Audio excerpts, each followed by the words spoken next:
मनुष्य के मन के दो भाग होते हैं। पहला चेतन मन कॉन्शियस माइंड और दूसरा अवचेतन मन सब कॉन्शियस माइंड। कॉन्शियस माइंड हमारे ब्रेन का 10% होता है और बाकी का 90% सब कॉन्शियस माइंड होता है। चेतन मन के द्वारा हम सोचते, समझते और बोलते हैं। कॉन्शियस माइंड लॉजिकल होता है, किसी चीज का एनालिसिस करता है। चेतन मन सवाल करता है, तर्क करता है और सोच समझकर निर्णय लेता है। इसके विपरीत अवचेतन मन सब कॉन्शियस माइंड हमारे विचार, भावनाएं, इच्छाएं और आदतें होती हैं। सब कॉन्शियस माइंड कोई क्वेश्चन नहीं करता, सिर्फ इमोशंस की भाषा को समझता है, वो लॉजिक को नहीं समझ पाता।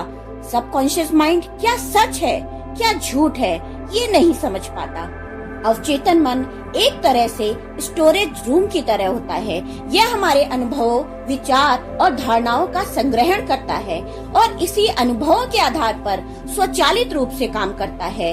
अवचेतन मन पुराने अनुभवों के आधार पर ही निर्णय लेता है, इसलिए हमें नकारात्मक बातें नहीं करनी चाहिए, क्योंकि हमारा अवचेतन मन इस तरह की नकारात्मक बातों को सीधे हकीकत के तौर पर लेता है और उसे वास्तविकता में बदलने का प्रयास करता है। नकारात्मकता का मतलब है हर समय खुद के बारे में नकारात्मक सोचना, जैसे ये काम मेरे लिए संभव नहीं है, यह काम तो बहुत कठिन है और मैं इसे कभी भी नहीं कर पाऊंगा। निरंतर इस तरह के विचार जब मन में चलते रहते हैं, तब हमारा अवचेतन मन इसे वास्तविकता मानने लगता है।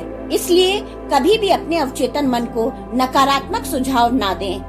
हमारा अवचेतन मन दिए गए सुझावों को सीधे स्वीकार करता है।